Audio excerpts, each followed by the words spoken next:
Namaste and hello everyone. My name is Shivika and I help you navigate life through my experiences, lessons, and stories. Life update, guys. I got a new office chair and I am so excited about it for many reasons. One, I've sat on the same chair for over, I think, 5+ years now in this same space, and I really desperately needed a change.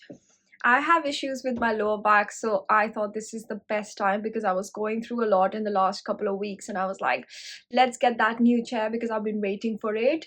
I did not even think about it actually for a very long time until I thought, what am I doing? How have I been sitting on that wooden chair for the last 5 effing years? And then I started doing my research and found this one. I really like it. I assembled it myself, so that's a really pat me on the back moment as well, because coming from India, we don't have to do this kind of stuff mostly, because you get everything assembled or you get help to assemble everything that you order for yourself. And that was a good moment. I'll put a video here where where I was assembling this chair, and that's a new life update that I wanted to share with you. I'm quite happy with this purchase so far. It's been almost a week, I think, or say 4 or 5 days roughly. I'll link it in the caption below in case you want to check it out. I've done a lot of research, and after that research I've come to this one. This was in my budget, and then this was something I was kind of looking for. It's got the headrest, it's got the tilt, it's got the swivel, it's got everything that I needed in my budget. So yes, found this chair, got it, and this is going to be my new chair in all the videos from now on. Well, that was a little life update from me to you, and now I will be updating you on something so special to me, the moment that eventually changed my life. I mean, as you may have read the title of the video, my first business idea and what led me to it, what really happened before that, what were the preceding activities that I was involved in that really led me to think of an idea or even take up entrepreneurship in 2017, which has led me to this day. Well, this video is divided into two parts: the secret and the secret revealed. I'd like to give some context before we start this video for everyone watching, because I assume there'll be new viewers and I assume that some may not have watched my previous videos where I may have shared information that can add some context to this video. So I was born and raised in New Delhi, India. I did most of my schooling back in India, and I also did my undergrad from back in India from Delhi University. And it was only for my master's in 2016 that I moved to the UK, to Warwick University, and I pursued master's in international relations. And that's where my UK journey started. I initially wanted to go to the US to do my master's. That was the plan since I was like, I think 15 or maybe even younger, but things worked out differently for me and life had different plans for me, and it just started to work in the direction of moving to the UK, and I did not really stop it. I thought, why not? So I did my schooling from two different schools, which was quite the experience. I did my kindergarten up until 10th grade from a Christian missionary school, and then I did my high school from a public school, and the two in India are absolutely poles apart. I was a good student, or I'd like to believe so, especially in the first school where I was, and I spent majority of my time over there, and it kind of really helped me build my personality and my value system and what I became as a person. And I don't think the public school would have done that well a job, especially with the value system, because it's just different. But anyway, coming to the point, in ninth grade, I decided that I wanted to be an IAS officer. And for those of you who don't know, IAS stands for Indian Administrative Services Officer. And it's one of the most competitive exams in India. It's like the toughest. So about over 1 million people apply and only 200 really become IAS officers by the end of the entire process. So there's like exams and interview and whatnot. And in ninth grade, I'm not sure where the inspiration came from, but I decided to become one. And I wanted to move in that direction. I was very sure I did not want to study business. Imagine, I did not want to study business. And then I did not want to study math. I did not want to study science. Quick fact that when I was in middle school, when between 6th and 8th grade, I wanted to become a scientist. Can you believe that? And then by ninth grade, I wanted to become an IAS officer. because I had suddenly lost interest. Not lost interest in science, but I found it really tough for me. So I thought maybe it's not for me. I wanted to go to the space.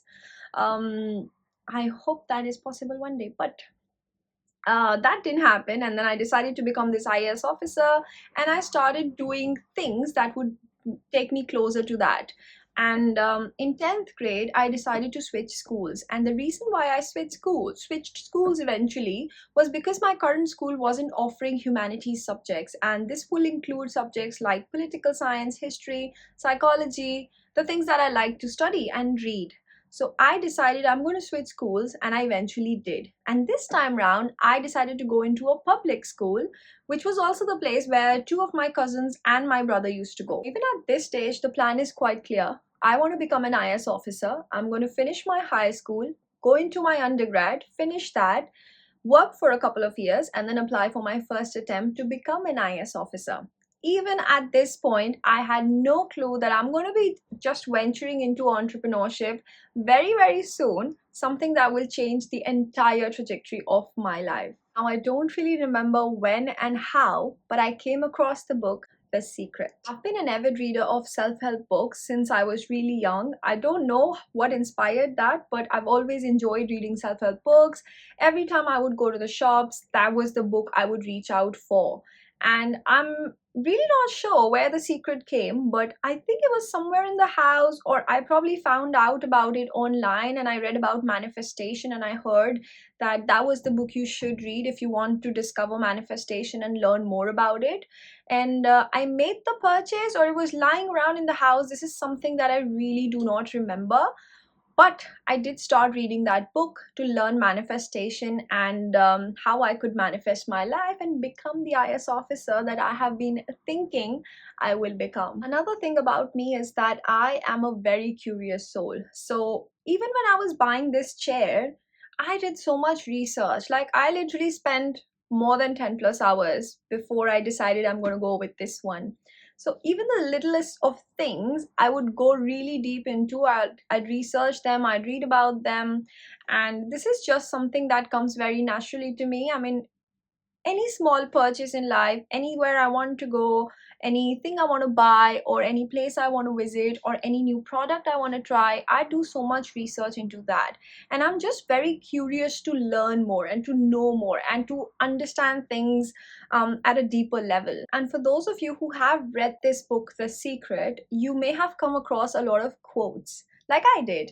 And bear in mind that I'm only like 16 or 17-year old at that stage, and I'm reading this book, and there's so many quotes in it that are really inspiring me, and I'm feeling so nice after I'm reading that book. I'm learning something new at every different page, and there's this really motivating quotes written there. And what I'm doing is, every time I'm reading a quote, there's a person mentioned just under that quote who may have written it, and I would go on Google and search who that person is.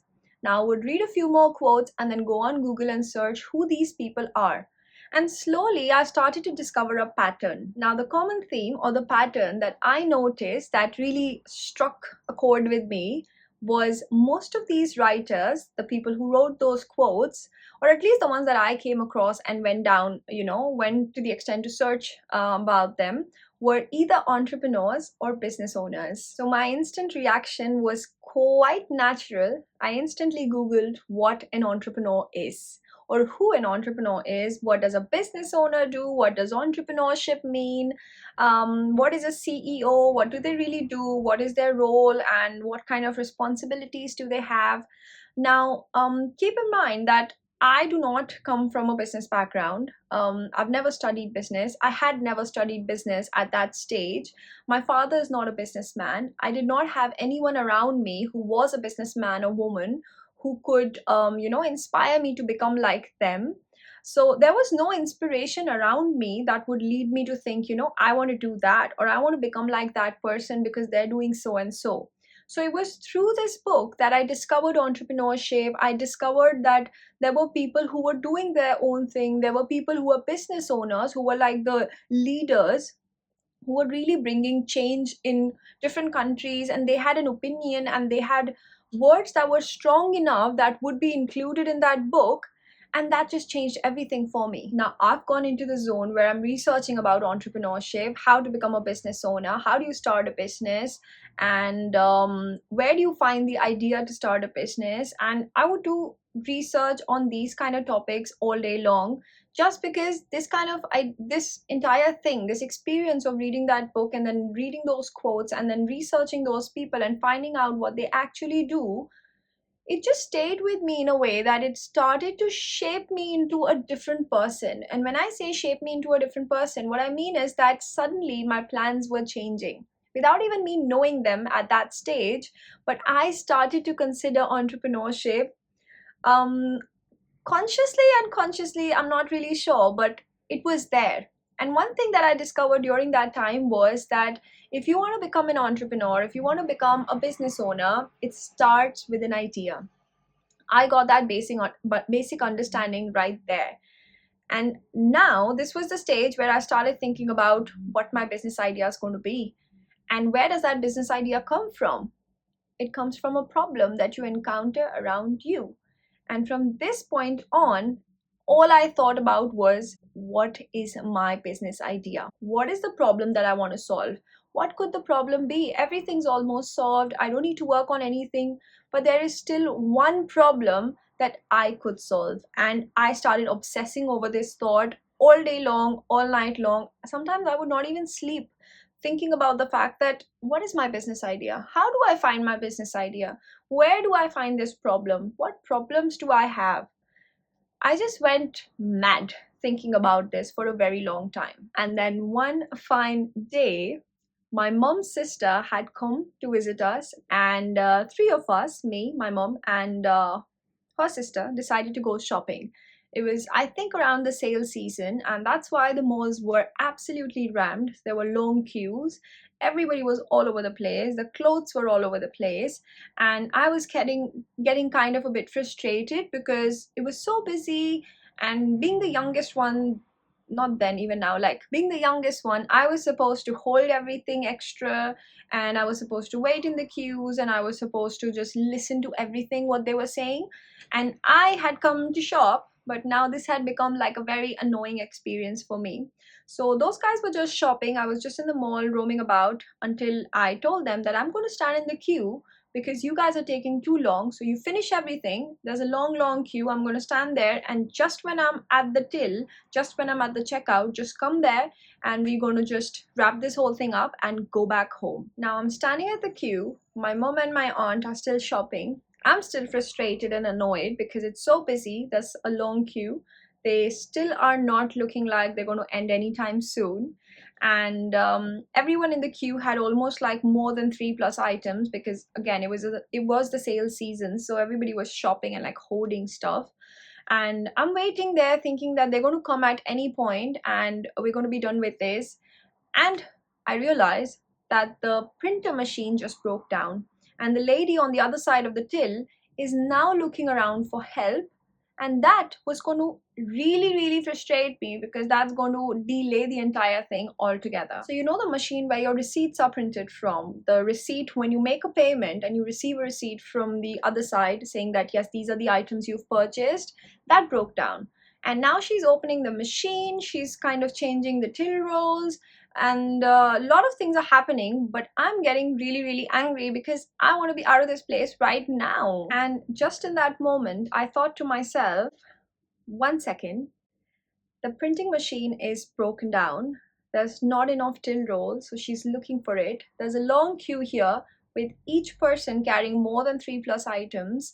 Everything's come to a halt, the customers are getting frustrated, and nobody's going to get a receipt, which makes it really, really difficult to have any proof of purchase other than the transaction that you'll get, but no proof of purchase for the items that you've got, just in case the machine does not end up restarting. And voila! What if we don't need paper receipts and they were sent to us digitally by the merchant or by the place that we're buying stuff from? In that chaos, I found my calm. And this is sometime around in 2012, where I was obsessing about entrepreneurship, obsessing about having my own business idea, obsessing about what this entirely means of having a business idea, solving a problem, creating a solution, and then having customers.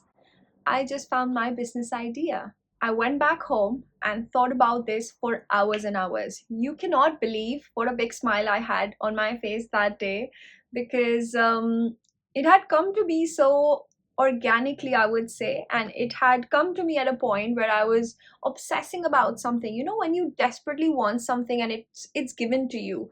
I mean, after a long wait, it's given to you, or it comes to you. It's a different feeling altogether. I'm sure you must have experienced that at some point with regards to something, and that moment had just happened for me. And whilst I was at home, I was constantly thinking about this idea. I was thinking about how I'm going to this into a reality and when I will do it. From that point onwards, I did start doing one thing, which was to start collecting receipts. So everywhere I went and whatever I bought, even if it was from Amazon, even if it was like receipts online or invoices, and even if it was receipts from shopping, eating out, whatever, I started collecting receipts from all over the place. And I thought to myself, and I decided that one day, whenever that may be, I will start a business and this will be my business idea, and I will create the perfect solution for anyone who wants to store their receipts digitally and would want to use them in the future for any kind of refunds or exchanges or anything to do with the receipt that may become handy to them. At that stage, I wasn't sure what were the different uses of a receipt, but I just knew that this was my business idea. The initial plan now had a slight change. I was going to finish my high school, I was going to finish my undergrad, I was going to get some work experience. I was going to apply for my IAS exam and see how it goes, and eventually start a business of my own. Little did I know that this idea will change my life in an absolutely completely different direction. In the following years, I gave up my plan to become an IAS officer. I decided to pursue my master's from a university abroad, which was Warwick University, and I studied master's in international relations. And I decided to pursue a career in the United Nations, and I wanted to work for them and eventually then start a business. But who knew, life had absolutely different plans for me, and something that I had never imagined of, something that I had never planned for. Even coming to the UK was never planned for. Like I mentioned earlier on in this video, that I wanted to go to the States, but this worked out somehow. And then at the end of my graduation, after I finished my uni basically in 2017, I stayed back in the UK for a couple of years to couple of months to experience working part-time and see how that works, and then eventually go back to India and do my thing, which could be working for a company and then, starting my business. But in the last 2 months of my visa, my then friend told me about the Tier 1 Graduate Entrepreneur Scheme and suggested that I should try and apply for it and see how it goes. I did a lot of thinking and I thought, why not? I mean, let's give it a try, see how it goes. I never came to the UK to start a business. That was never the initial plan. We did not have any post-study work visas back then. So obviously, I was going to come back. I will try for a few jobs, but back in 17, 18, it wasn't possible. It wasn't that easy. I mean, it was just not possible, I think. It was really hard then. So it was not a thought on my mind that, okay, I'm going to stay back. It was pretty simple. Go for your master's, come back, and then go for your graduation, and we're going to be working in India somewhere. Or we'll see what happens next. Well, I did see what happened next. I did apply for the Tier 1 Graduate Entrepreneur Scheme with the very business idea that I had thought about back in 2011 and 12. I cannot imagine that that would have happened. I mean, life came back a full circle. I was pitching the same business idea in 2017 to Warwick University and got successfully endorsed for the Tier 1 Graduate Entrepreneur Scheme. I cannot believe in hindsight that I spent so much time thinking about that idea from like 2011-12 up until 2017, and then eventually got endorsed for the same business idea. I mean, it was not just that idea, there was other things that I was doing which were reflected in my business plan, and I got endorsed for the same business idea to start a business in the UK. I mean, they say an idea can change your life, and mine definitely changed forever. And that was how I came up with my business idea, or how I discovered my business idea when I first read about entrepreneurship. Taking up entrepreneurship has been one of the best decisions of my life. It's been really, really, really hard because I had to go back to the ABCs of business, of entrepreneurship, of what it all means. I had to literally read the basic things that I had no idea about. Sometimes people would say things to me and it would go like that because I hadn't read business, and it was something that I eventually learned by failing and falling and failing and falling, and then still wanting to envision things and still wanting to create things and still wanting to be an entrepreneur for life. I'll link the video somewhere here in case you're interested to know what happened after I got endorsed from Warwick, in case you're a curious soul like me and want to dig deeper. I genuinely hope that you enjoyed this video and learned something from it. I know how new entrepreneurs kind of obsess about ideas and they think of anything as a new idea. That's the kind of bubble we like to live in as business owners and entrepreneurs. And I know the two are very different, but yes, we're still kind of in our bubbles at some point. But thank you so much for watching if you've stayed till the end. And thank you so much for being a part of this journey. And thank you so much for sometimes sending me some of the most supportive and some of the nicest comments in the comments section. And yes, if you're looking to start a business and if you don't know where to start, I hope my journey has inspired you in some way to come up with your business idea or to find that problem that you want to work on. And yeah, I shall see you in the next video.